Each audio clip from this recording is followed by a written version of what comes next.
Bihar DElEd previous year question paper को आज इस सेशन में हम डिस्कस करेंगे। Hello friends, welcome to the success Kendra. Friends देखिए, आज इस सेशन में हम लोग बिहार डीएलएड एंट्रेंस एग्जाम 2026 के लिए बिहार डीएलएड एंट्रेंस एग्जाम के प्रीवियस ईयर क्वेश्चन पेपर को डिस्कस करेंगे। देखिए friends, Bihar DElEd entrance exam में प्रीवियस ईयर से प्रश्न जो है रिपीट होते हैं, इसीलिए प्रीवियस ईयर बड़ा इंपॉर्टेंट है। एक बार आप कम से कम 2023, 2024 और 2025 का बिहार डीएलएड एंट्रेंस एग्जाम का प्रीवियस ईयर क्वेश्चन जरूर देख करके जाइएगा। देखिए फ्रेंड्स, चैनल पर अगर आप पहली बार आए हुए हैं तो चैनल को सब्सक्राइब कर लीजिए और जो बगल में बेल आइकन है, घंटी का निशान है, उसको भी जरूर दबा लीजिए, ताकि जब भी इसी तरह का कोई भी important video Bihar DElEd entrance exam 2026 से रिलेटेड अपलोड किए जाएँ तो उसका नोटिफिकेशन सबसे पहले आपके पास पहुंच जाए। तो चलिए फ्रेंड्स, बिना देरी किए हुए सेशन हम लोग स्टार्ट करते हैं। एक बार सभी लोग प्लीज़ पहले सेशन को लाइक कर दीजिए और जब इसको कंप्लीट देख लीजिएगा, पूरा देख लीजिएगा, तो कम से कम एक ग्रुप में फ्रेंड्स इसको ज़रूर ही शेयर कर दीजिएगा। तो चलिए अब हम लोग स्टार्ट करते हैं आज का सेशन। तो फ्रेंड्स देखिए, ध्यान दीजिए, जैसे मैंने आपको बताया है कि आज इस सेशन में हम लोग Bihar DElEd entrance exam previous year question paper को डिस्कस करेंगे। और देखिए फ्रेंड्स, सबसे पहले हम लोग साइंस यानी कि विज्ञान के क्वेश्चन को डिस्कस करेंगे। चलिए सब लोग आज के सेशन का पहला प्रश्न पढ़ेंगे कि निम्नलिखित में से मिट्टी के कटाव का प्रमुख कारण कौन है। देखिए फ्रेंड्स, आंसर अगर आप पहले से जानते हैं तो आंसर कमेंट करते चलिए, इससे आपका रिवीजन भी होते चलेगा और जो भी मैं आपको एक्सप्लेन करके बता रहा हूं उसको भी आप ध्यानपूर्वक सुनते चलिए। इस तरह से एक प्रश्न के साथ साथ आपके 2-3 प्रश्न कवर होते चलेंगे। चलिए सब लोग बताइए कि निम्नलिखित में से मिट्टी के कटाव का प्रमुख कारण कौन सा है। तो देखिए, वन तो होगा नहीं, वन के कारण क्या मिट्टी के कटाव हो सकता है? नहीं।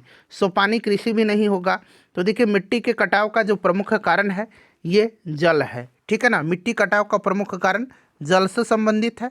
मृदा का अपर्दन मुख्य रूप से जल के तेज बहाव के कारण होता है और मृदा का यह अपर्दन जो होता है मुख्यतः वर्षा जल के बहाव या नदी जल के तेज बहाव के कारण होता है।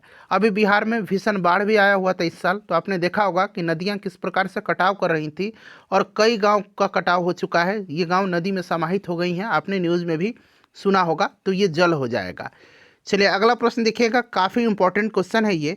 संयुक्त राष्ट्र पर्यावरण कार्यक्रम, अंग्रेजी में इसको बोलते हैं यूएनईपी। इसका फुल फॉर्म भी आपसे पूछा जा सकता है, तो याद रखिएगा यूनाइटेड नेशंस एनवायरनमेंट प्रोग्राम, ठीक है। इसका मुख्यालय कहाँ पर है, स्थित है, ये पूछा जा रहा है। तो ध्यान रखिएगा, यूएनईपी यानी कि यूनाइटेड नेशंस एनवायरनमेंट प्रोग्राम का अगर इस्टेब्लिशमेंट की बात करते हैं, इसकी स्थापना कब हुआ था, तो 1972 में इसकी स्थापना हुई थी, ठीक है। और इसका हेडक्वार्टर जो है कीनिया के नैरोबी में है। तो यहाँ पर कीनिया के नैरोबी में है, ध्यान रखिएगा, ठीक है। चलिए उसके बाद देखिएगा कि बाह्य विलयन खलेज संदेह होने पर कोशिका का आयतन बढ़ जाता है। तो देखिए, बाह्य विलयन हाइपोटोनिक होने पर, किस प्रकार के होने पर, हाइपोटोनिक, ठीक है ना।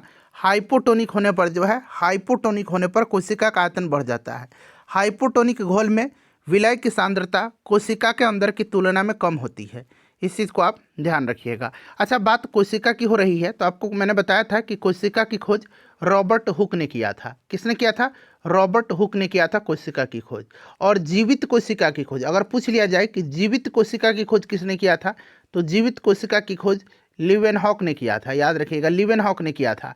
और केवल कोशिका पूछेगा तो रॉबर्ट हुक, याद रखिएगा, रॉबर्ट हुक ने कोशिका की खोज किया था और जीवित कोशिका की खोज लीवेनहॉक ने किया था, ठीक है।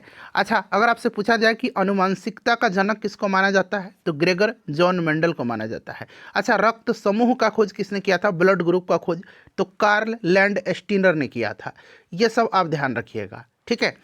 चलिए उसके बाद देखिएगा कि एमटीपी का फुल फॉर्म क्या है। एमटीपी का फुल फॉर्म आपसे पूछा जा रहा है, तो मेडिकल टर्मिनेशन ऑफ प्रेगनेंसी, याद रखिएगा, मेडिकल टर्मिनेशन ऑफ प्रेगनेंसी। तो यहाँ पर देख लीजिए, राइट आंसर यहाँ पर हो जाएगा ऑप्शन नंबर डी हो जाएगा, ठीक है। चलिए उसके बाद देखिए, जड़त्व का ऐसा ही मात्रक पूछा। अच्छा, बात यहाँ पर जड़त्व की आई हुई है, तो आपको याद होगा कि जिस गुण के कारण कोई पिंड अपने विराम की अवस्था अथवा एक सरल रेखा में अचर वेग के साथ गति की अवस्था को बनाए रखना चाहती है तो उसे जड़त्व कहते हैं। यानी कि सिंपल कहने का मतलब है कि यदि कोई वस्तु अगर विराम अवस्था में है या फिर गति की अवस्था में है, तो वो अगर विराम अवस्था में है तो विराम की ही अवस्था में रहना चाहती है जब तक कि उस पर कोई बाहरी बल कार्य नहीं करे। अगर गति की अवस्था में है तो वो गति की अवस्था में ही रहना चाहती है जब तक कि उस पर कोई बाहरी बल कार्य ना करे। और देखिए जड़त्व के नियम का प्रतिपादन गैलीलियो ने किया था, ठीक है ना, गैलीलियो ने किया था, इस चीज़ को आप ध्यान रखिएगा, क्लियर ना। और न्यूटन का पहला नियम है, इसी को जड़त्व का नियम भी कहा जाता है। और जड़त्व का जो आपका यूनिट है, एसआई मात्रक है, ये किलोग्राम है, यहाँ पर केजी हो जाएगा, ठीक है फ्रेंड्स, इसको आप ध्यान रखिएगा। अच्छा, त्वरण का मात्रक बार बार मैं बताता हूँ, मीटर पर सेकंड स्क्वायर होता है। चलिए उसके बाद देखिए निम्नलिखित में से कौन गुणसूत्र में मौजूद है, गुणसूत्र में कौन सा मौजूद है। अच्छा, अगर हम बात करते हैं तो मानव में कितनी जोड़ी जो है गुणसूत्र पाया जाता है, आप बताइए। जोड़ी में मैं पूछ रहा हूँ, संख्या पूछेगा तो 46 और जोड़ी में पूछेगा तो 23 जोड़ी, इसे आप जरूर याद रखिए, ठीक है। और इसमें से पूछा गया है कि गुणसूत्र में मौजूद होता है, तो गुणसूत्र में जो है डीएनए, प्रोटीन और गुणसूत्र बिंदु होता है एक। तो यहाँ पर देखिए गुणसूत्र बिंदु, डीएनए और प्रोटीन भी आप याद रखिएगा, ये सब मौजूद रहते हैं, ठीक है फ्रेंड्स। और यह जो है जीवों के अनुवांशिक गुणों का वाहक होता है गुणसूत्र, ये भी आप ध्यान रखिएगा। तो ऑप्शन नंबर यहाँ पर बी हो जाएगा, ठीक है। चलिए उसके बाद देखिए निम्नांकित में से कौन एक तत्व नहीं है, कौन इसमें से एक एलिमेंट नहीं है, बताइए। तो यहाँ पर देखिए ऑक्सीजन एक तत्व है, बिल्कुल। जिंक है, जेडन से इसको डिनोट किया जाता है। ब्रोमीन भी है, इसको Br से डिनोट किया जाता है। मार्बल जो है एक एलिमेंट नहीं है, मार्बल एक यौगिक है। मार्बल एक तत्व नहीं है, मार्बल एक यौगिक है, ध्यान रखिएगा। मार्बल जिसको कि हम सिंपल बोल सकते हैं कैल्शियम कार्बोनेट CaCO3, ठीक है। चलिए निम्नलिखित में से कान कवक का उदाहरण कौन सा है इसमें से, बताइए। एक मिनट, यहाँ पर कौन होगा ना, निम्नलिखित में से कौन कवक के उदाहरण है। अब जाके ये पूरा हुआ, अच्छा हुआ, मतलब लैंग्वेज इसका ठीक हो गया। निम्नलिखित में से कौन कवक के उदाहरण है, तो देखिए कवक की बात करते हैं तो ईस्ट, टॉडस्टूल और पुकनिया, ये सभी कवक के उदाहरण है। तो यहाँ पर देखिए सभी हो जाएगा ईस्ट, टॉडस्टूल और पुकनिया, ऑप्शन नंबर डी हो जाएगा। कवक की कोशिका भित्ति काइटिन की बनी होती है, मैं बार बार आपको बताता हूँ क्योंकि ये प्रश्न हमेशा पूछा जाता है। चलिए, और कॉक जो होते हैं यानी कि जो फंगस जो होते हैं ये मृत्युपजीवी होते हैं, मृत्युपजीवी, ठीक है ना, मृत्युपजीवी होते हैं, ये भी आप ध्यान रखिएगा। चलिए, मेंडलीव की आवर्त सारणी के बाद में खोजे जाने वाले तत्वों के लिए अंतराल छोड़े गए थे, निम्नलिखित में से किस तत्व को बाद में आवर्त सारणी में स्थान मिला, बताइए। तो फ्रेंड्स ये कौन सा है, जर्मेनियम है। जर्मेनियम एक जो है, जर्मेनियम ध्यान रखिएगा, राइट आंसर हो जाएगा, यहाँ पर जर्मेनियम है, क्लियर। चलिए, सिलिकॉन, जर्मेनियम आपने पढ़ा होगा, ये उपधातु हैं, मेटलॉइड्स हैं, ठीक है ना। चलिए उसके बाद देखिएगा कि अम्ल क्षार के साथ प्रतिक्रिया करके क्या देता है। तो देखिए अम्ल क्षार के साथ प्रक्रिया करके, रिएक्शन करके लवण तथा जल का निर्माण करता है। तो लवण और जल का निर्माण करता है, लवण भी याद रखिएगा और साथ साथ जल भी याद रख लीजिएगा, ऑप्शन नंबर सी हो जाएगा। चलिए उसके बाद देखिएगा कि वाल्मीकि नगर जीव अभयारण्य बिहार के किस जिला में है। अच्छा, यहाँ पर वाल्मीकि नगर पूछा गया है तो ऑलमोस्ट सभी लोगों को पता होगा, ये पश्चिम चंपारण में है। अच्छा, उदयपुर वन्य जीव अभयारण्य भी याद रखिएगा, उदयपुर वन्य जीव अभयारण्य, ये भी आपका कहाँ पर है, ये भी आपका जो है उदयपुर वन्य जीव अभयारण्य, ये भी आपका पश्चिम चंपारण में है। अच्छा, एक भीम बांध वन्य जीव अभयारण्य है, भीम बांध, ये कहाँ पर है, मुंगेर में है, ठीक है, भीम बांध मुंगेर में है। चलिए उसके बाद देख लीजिएगा कि इनमें से कौन धातु है। अब धातु पूछ लिया गया तो ऑब्वियसली आपको पता होगा कि सोडियम धातु है। सोडियम का एटॉमिक नंबर 11 होता है, ये भी आप साथ साथ ध्यान रख लीजिएगा, ठीक है ना। चलिए उसके बाद देखिएगा कि अगर किसी वस्तु का विस्थापन समय के वर्ग के समानुपाती हो तो वस्तु गति कर रही है, बताइए। तो यानी कि कह रहा है कि किसी वस्तु का विस्थापन वस्तु समय के वर्ग के समानुपाती हो तो ये आपका एक समान त्वरण से गति कर रही है, ठीक है ना। वस्तु क्या हो रहा है, एक समान गति, एक समान त्वरण से, एक समान त्वरण से ये गति कर रही है, ठीक है। चलिए उसके बाद देखिए फ्रेंड्स, आगे बढ़ने से पहले हम बात करेंगे बिहार डीएलएड एंट्रेंस एग्जाम 2026 की बेस्ट बुक के बारे में, जो कि चक्षु पब्लिकेशन का है। यहाँ पर आप देख भी सकते हैं, चक्षु पब्लिकेशन का यह बुक है, बिहार डीएलएड संयुक्त प्रवेश परीक्षा 2026 के लिए। ये संपूर्ण स्टडी गाइड है और पूरा जो आपका सिलेबस है, पूरा जो पाठ्यक्रम है उस पर आधारित है। देखिए इस बुक की खासियत मैं आपको दिखा दे रहा हूँ, यहाँ पर आप देख सकते हैं, इसमें जो एग्ज़ाम का पैटर्न है वो दिया गया है कि किस विषय से कितने प्रश्न पूछे जाएंगे और कितने अंक के पूछे जाएंगे। तो ये पूरा यहाँ पर आपको देखने को मिल जाएगा। साथ ही साथ देखिए विषय सूची में आप देख सकते हैं ये प्रीवियस ईयर का क्वेश्चन पेपर है जो अभी 2025 में पेपर हुआ है, 2024 का भी, इसमें 2023 का भी, 22 का भी क्वेश्चन पेपर दिया गया है। यहाँ पर आप देख सकते हैं जो विषय है पूरा यहाँ पर डिटेल में जो है सारे चैप्टर्स आपको देखने को मिल जाएंगे सभी विषय के। हिंदी का देख लीजिए, उसी प्रकार से सामान्य विज्ञान का, सामाजिक अध्ययन का, इंग्लिश का, और यहाँ पर आप देख सकते हैं रीजनिंग का। ठीक है ना फ्रेंड्स। तो और यहाँ पर देखिएगा पूरा ये प्रीवियस ईयर का क्वेश्चन पेपर दिया गया है। और ख़ास बात क्या है कि इसका जो सॉल्यूशन दिया गया है वो पूरे डिटेल में सॉल्यूशन दिया गया है। यहाँ पर आप देख सकते हैं पूरा डिटेल में यहाँ पर आपको सॉल्यूशन देखने को मिल जाएगा, पूरा डिटेल में सॉल्यूशन मिल जाएगा।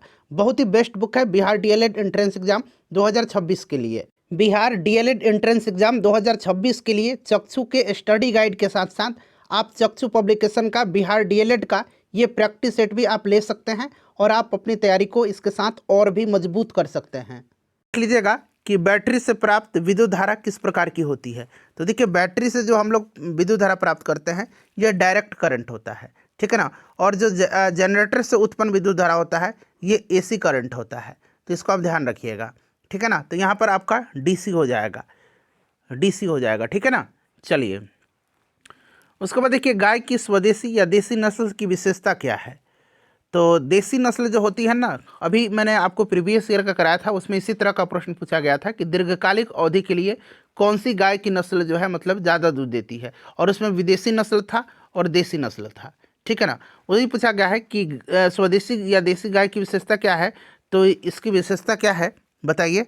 देसी नस्ल की गाय जो है ये आपका थोड़ी कम अवधि तक दूध देने वाली होती है, बट कुछ कुछ जो होती हैं उसमें से कुछ नस्लें ये लंबा भी अवधि तक ये दूध देती हैं। इस प्रकार से ऑप्शन आपका सी राइट आंसर हो जाएगा, ठीक है। चलिए और अल्प अवधि तक भी दूध देती है, दीर्घ अवधि तक भी दूध देती है। और इनमें जो होती है ना देसी नस्ल की, तो एक और विशेषता होती है, इसमें जो है रोग प्रतिरोधक क्षमता भी होती है, ठीक है ना। तो मेरे हिसाब से तो आपका तीनों हो जाना चाहिए इसमें से राइट आंसर। चलिए उसके बाद देखिएगा कि 4 द्रव्य दिए गए हैं ए बी सी डी, इसका अपेक्षिक घनत्व दिया गया है यहाँ पर 1.26, 1.0, 0.8 और 13.5 है। एक वस्तु को इन सभी द्रव में बारी बारी से डुबाया जाता है, तो इनमें से किस द्रव में उस वस्तु का ज़्यादा हिस्सा डूबा रहेगा।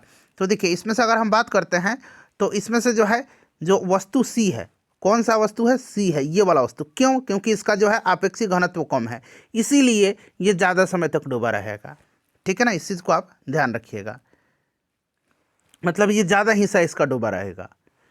चलिए उसके बाद देखिएगा कि द्रव का गैस में बदलना कहलाता है। तो द्रव अगर गैस में बदल जा रहा है तो वाष्पीकरण बोलते हैं ना, वेपराइज हो गया।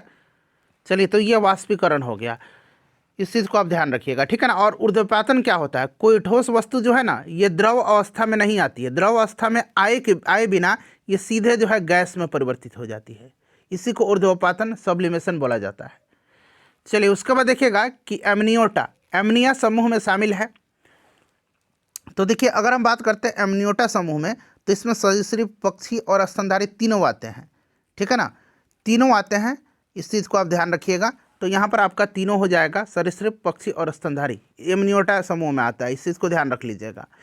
चलिए बिजली घंटी जो होती है, बिजली घंटी विद्युत धारा के किस प्रभाव पर कार्य करती है। तो बिजली की घंटी जो होती है ना ये चुंबकीय प्रभाव पर, विद्युत धारा के चुंबकीय प्रभाव पर कार्य करती है, ठीक है ना, इसको आप ध्यान रखिएगा। चलिए उसके बाद देखिएगा कि समतल दर्पण द्वारा बना प्रतिबिंब सदा होता है। समतल दर्पण द्वारा जो प्रतिबिंब बनता है ये आपका होता है आभासी और लिटरली उल्टा, ठीक है ना। तो यहाँ पर देखिए आभासी और लिटरली उल्टा करेक्ट आंसर हो जाएगा। चलिए तो साइंस वाला 20 प्रश्न हमने कवर कर लिया। अब हम लोग सामाजिक अध्ययन यानी कि सोशल स्टडीज़ का जो है उसके प्रश्नों को करेंगे। बताइए पोखरा नगर किस देश में स्थित है। प्रीवियस ईयर का क्वेश्चन है और ये करंट में उस समय चर्चा में रहा था, क्योंकि पोखरा को नेपाल ने जो है अपना पर्यटन राजधानी घोषित किया था। तो ये नेपाल में है। चलिए और नेपाल की राजधानी कहाँ पर है, काठमांडू है, ये भी आप ध्यान रखिएगा। अच्छा आप मुझे बताइए कि भूटान की राजधानी कहाँ है। और श्रीलंका का तो नया राजधानी आपको याद होगा, श्री जयवर्धनेपुरे कोट्टे, कोलंबो से अब अलग हो गया है, श्री जयवर्धनेपुरे कोट्टे हो गया है, ठीक है ना। भूटान की राजधानी बताइए। बांग्लादेश का ढाका है। चलिए नेपाल का मैंने बता दिया काठमांडू है। चलिए किस वर्ष रूसी क्रांति ने आर्थिक लोकतंत्र की नींव को मजबूती प्रदान की। प्रश्न इस प्रकार से भी पूछा जा सकता है कि किस देश में सर्वप्रथम आर्थिक लोकतंत्र की स्थापना किया गया, तो ये रसिया में किया गया था। ठीक है ना। तो किस वर्ष रूसी क्रांति ने आर्थिक लोकतंत्र की नींव को मजबूती प्रदान किया था, तो फ्रेंड्स ये प्रदान किया था 1917 में। 1917 में रूस की क्रांति हुई थी और उसी क्रांति ने आर्थिक लोकतंत्र की नींव को मजबूती प्रदान किया था। और इस क्रांति के फलस्वरूप रूस में जो जारशाही शासन था, रूस में राजा को जार बोला जाता है, जार, ठीक है ना, जार बोला जाता है, तो वहाँ पर जो जारशाही शासन व्यवस्था थी उसको समाप्त किया। ठीक है ना, इस चीज़ को आप ध्यान रख लीजिएगा। 1917 करेक्ट आंसर हो जाएगा। देखिए टैक्सोल का उपयोग होता है, टैक्सोल का, तो टैक्सोल जो होता है एक प्रकार का मेडिसिन है और औषधि है जिसका प्रयोग कैंसर के उपचार में किया जाता है। ठीक है ना, ध्यान रखिएगा। तो यहाँ पर आपका कैंसर हो जाएगा। और कुनैन के छाल से जो है, कुनैन के छाल से, ठीक है, ये आपका मलेरिया का मेडिसिन बनाया जाता है, इसको आप ध्यान रखिएगा। ठीक है ना। चलिए उसके बाद देखिएगा कि गिलगिट गॉर्ज किस नदी पर स्थित है। गिलगिट गॉर्ज जो है ये किस नदी पर है, तो फ्रेंड्स ये सिंधु नदी पर है, गिलगिट गॉर्ज। ठीक है। और गिलगित खुद एक नदी है, सिंधु की सहायक नदी है, इसको भी आप ध्यान रखिएगा। चलिए तो यहाँ पर आपका राइट आंसर हो जाएगा यहाँ पर सिंधु। अच्छा, अखिल भारतीय किसान सभा का गठन कब और कहाँ हुआ था? अखिल भारतीय किसान सभा का गठन किसने किया था? तो स्वामी सहजानंद सरस्वती जी ने किया था। कब किया था? तो 1936 में किया था। कहाँ पर किया था? तो लखनऊ में किया था। इस चीज़ को आप ध्यान रखिएगा। ठीक है। अच्छा, इन्होंने जो है बिहार प्रांतीय किसान सभा का भी गठन किया था। इन्होंने बिहार, किसने? स्वामी सहजानंद सरस्वती ने बिहार प्रांतीय किसान सभा का गठन इन्होंने 1929 में किया था। तो इसे भी आप साथ साथ याद रखते चलिए। ठीक है। चलिए, लोकसभा में बहुमत दल का नेता कौन होता है? तो ऑब्वियसली सिंपल सा क्वेश्चन है, बहुमत दल के नेता लोकसभा में प्रधानमंत्री होते हैं। केंद्र में बहुमत प्राप्त दल या गठबंधन की सरकार बनाती है, आपको भी पता है, जिसको बहुमत हो गठबंधन करके या किसी प्रकार से बहुमत आना चाहिए, और प्रधानमंत्री ही सरकार का प्रमुख होता है। क्लियर। बट केंद्र की कार्यपालिका शक्ति राष्ट्रपति में निहित होती है, इस चीज़ को आप ध्यान रखिएगा। ठीक है ना। तो यहाँ पर आपका प्रधानमंत्री हो जाएगा, और प्रधानमंत्री अभी नरेंद्र मोदी जी हैं। राष्ट्रपति अभी वर्तमान में कौन है बताइए? द्रौपदी मुर्मू जी। उपराष्ट्रपति कौन है? तो सीपी राधाकृष्णन। ठीक है। लोकसभा के स्पीकर कौन है? लोकसभा के अध्यक्ष ओम बिरला जी हैं। चलिए उसके बाद देखिएगा कि निम्नलिखित में से कौन सी फसल पेय फसल है? तो पेय फसल निश्चित रूप से चाय है ना। चाय ही तो पेय फसल है। द्रव अवस्था में हम चाय लेते हैं दूध के साथ, या फिर आप नॉर्मल लाल चाय पीते हैं। चलिए, और चाय के उत्पादन में विश्व में सबसे पहला देश कौन सा है? चाइना है। चाइना में चाय का उत्पादन सबसे ज़्यादा होता है, इस चीज़ को ध्यान रखिएगा। और भारत में पूछेगा कि चाय का उत्पादन किस राज्य में होता है सबसे ज़्यादा, तो असम में होता है, और कॉफ़ी का उत्पादन कर्नाटक में होता है। चलिए, नेपानगर किस उद्योग के लिए प्रसिद्ध है? नेपानगर, तो देखिए नेपानगर पड़ता है मध्य प्रदेश में। कहाँ पर है? मध्य प्रदेश में। और यह जो अखबार वाला कागज़ होता है, अखबारी कागज़, उसी के लिए प्रसिद्ध है। ठीक है। उसके बाद देखिए बिहार में अति जल दोहन से किस तत्व का संकेंद्रण बढ़ा है? आजकल ये प्रश्न बिहार के एग्जाम में पूछा जा रहा है, क्योंकि आर्सेनिक तत्व का संकेंद्रण बढ़ा है। तो यहाँ पर देखिए आर्सेनिक हो जाएगा, आर्सेनिक हो जाएगा, इसको आप ध्यान रखिएगा। ठीक है। चलिए उसके बाद देखिएगा कि किस देश में ओलंपिक खेल का विरोध नस्ल पर आधारित था? तो ओलंपिक खेल ये हुआ था 1968 में, मैक्सिको में आयोजित किया गया था, और उसी में ये जो है आपका नस्ल पर आधारित ये आपका विरोध हुआ था। तो 1968 में मैक्सिको में, इस चीज़ को आप ध्यान रखिएगा। क्लियर ना फ्रेंड्स। और 2024 में कहाँ पर ओलंपिक हुआ है? तो ओलंपिक हुआ है आपका कहाँ पर बताइए? पेरिस में किया गया था पिछला ओलंपिक। ठीक है। तो इसको भी आप ध्यान रखिएगा। चलिए उसके बाद अगला प्रश्न हम लोग कर लेंगे, बताइए। और अगर हम बात करते हैं कि नेक्स्ट ओलंपिक कहाँ पर होगा, तो इसको भी आप ध्यान रखिएगा। नेक्स्ट ओलंपिक जो होगा ये आपका कहाँ पर होगा? तो लॉस एंजलिस अमेरिका में होगा। ठीक है ना, इस चीज़ को आप ध्यान रखिएगा। चलिए उसके बाद देखिए मीठे पानी का लगभग 70% जो है ना, ये पूछा जा रहा है खाली स्थान देकर के ग्रीनलैंड और दुनिया के पर्वतीय क्षेत्रों में बर्फ की चादर और ग्लेशियर के रूप में होता है। तो यहाँ पर राइट आंसर क्या हो जाएगा? तो देखिए मीठे जल का लगभग 70% भाग आर्कटिक, ठीक है ना, सॉरी अंटार्कटिका, यहाँ पर देखिए अंटार्कटिका लिखा, आर्कटिक नहीं अंटार्कटिका। ठीक है ना, अंटार्कटिका, ग्रीनलैंड और दुनिया के जो पर्वतीय क्षेत्र में जो बर्फ से ढके हुए हैं वहाँ पर जो है आपका ग्लेशियर और बर्फ़ की चादर के नीचे है। ठीक है। तो इसको आप ध्यान रखिएगा। चलिए तो यहाँ पर आपका हो जाएगा option number B. Next question है, इनमें से कौन सा वृक्ष पर्वतीय वन में पाया जाता है? तो पर्वतीय वन में चेस्टनट, ये कई बार पूछ दिया गया है, ध्यान रखिएगा, चेस्टनट वृक्ष पर्वतीय वन में पाया जाता है, ठीक है ना। चलिए उसके बाद देखिएगा कि पटना का पुराना नाम क्या है, ये बताइए, पटना का पुराना नाम क्या है? बताइए फ्रेंड्स, पटना का पुराना नाम क्या है? पटना का पुराना नाम क्या है, फटाफट बताइए। तो पटना का पुराना नाम जो है अजीमाबाद है, कुसुमपुर भी है और पाटलिपुत्र भी है। तो इस प्रकार से देखा जाए तो आपका उपयुक्त तीनों हो जाएगा। और एक नाम और मेरे तरफ से याद रखिएगा, पुष्पपुर है, पुष्पपुर भी पटना का पुराना नाम है, ठीक है। चलिए उसके बाद देखिएगा कि जनजातियों की सर्वाधिक आबादी कहाँ पर है? तो सिंपल सा क्वेश्चन है, ज़्यादा आबादी कहाँ पर है? अफ्रीका महादेश में है, तो यहाँ पर अफ्रीका, यहाँ पर राइट आंसर हो जाएगा, ठीक है ना। चलिए उसके बाद देखिएगा कि यहाँ पर खाली स्थान दिया गया है, मैं प्रकाशित ब्रटलैंड कमीशन रिपोर्ट, इसको ब्रटलैंड बोलते हैं, यहाँ पर ब्रूंडलैंड लिख दिया है, इस तरह से ब्रंटलैंड इसको बोला जाता है, ठीक है ना। तो ये ब्रटलैंड कमीशन रिपोर्ट ने सतत विकास के बारे में विचार साझा किया और इसे कैसे प्राप्त किया जा सकता है, कब किया था? तो फ्रेंड्स ये 1987 में किया था, ठीक है ना। 1987 में ब्रटलैंड कमीशन रिपोर्ट ने सतत विकास के बारे में विचार साझा किए और इसे कैसे प्राप्त किया जा सकता है, यह रिपोर्ट बाद में किस नाम से आया? आवर कॉमन फ्यूचर शीर्षक पुस्तक नाम से जो है एक पुस्तक में छपी थी, ठीक है ना। तो 1987 राइट आंसर हो जाएगा। देखिए दूसरा विश्व युद्ध का अंत कब हुआ था? तो स्टार्ट हुआ था 1939 में और ख़त्म हुआ था 1945 में, ठीक है ना। इस चीज़ को आप याद रखिएगा, क्लियर। और प्रथम विश्व युद्ध 1914 से 1918 तक चला था। चलिए उसके बाद नेक्स्ट क्वेश्चन है कि यूरोपवासियों ने दिशा सूचक यंत्र का ज्ञान किन से सीखा था? ये क्वेश्चन अच्छा है। तो देखिए यूरोपियों ने जो है दिक्सूचक यंत्र यानी कि कंपास, ठीक है ना, कंपास का प्रयोग जो है इसका ज्ञान अरबों से सीखा था, ठीक है ना, अरबों से सीखा था, इस चीज़ को आप ध्यान रखिएगा। बट ये दिशा सूचक यंत्र का विकास चाइना में हुआ था, ये चीज़ आप ध्यान रखिएगा, इन्होंने अरबों से सीखा था। चलिए यूरोपवासियों ने। देखिए चुनावी प्रतिस्पर्धा जो है, चुनावी स्पर्धा, इससे लाभ क्या होता है? तो अगर हम सिंपल तौर पर बात करें तो चुनावी स्पर्धा में जो है एक तरह से मजबूत लोकतंत्र का निर्माण होता है। कैसे होता है? तो देखिए चुनावी स्पर्धा में क्या होता है कि जनमत का निर्माण होता है, यानी कि बहुमत जिसको पार्टी को मिलती है वही होता है, चुनाव सरकार बनाता है। चुनावी स्पर्धा में मतदान के पास उम्मीदवार चुनने का अपना मतदाता के पास विकल्प होता है, ठीक है, और आप सही उम्मीदवार को चुनते हैं अपने मत का प्रयोग करके।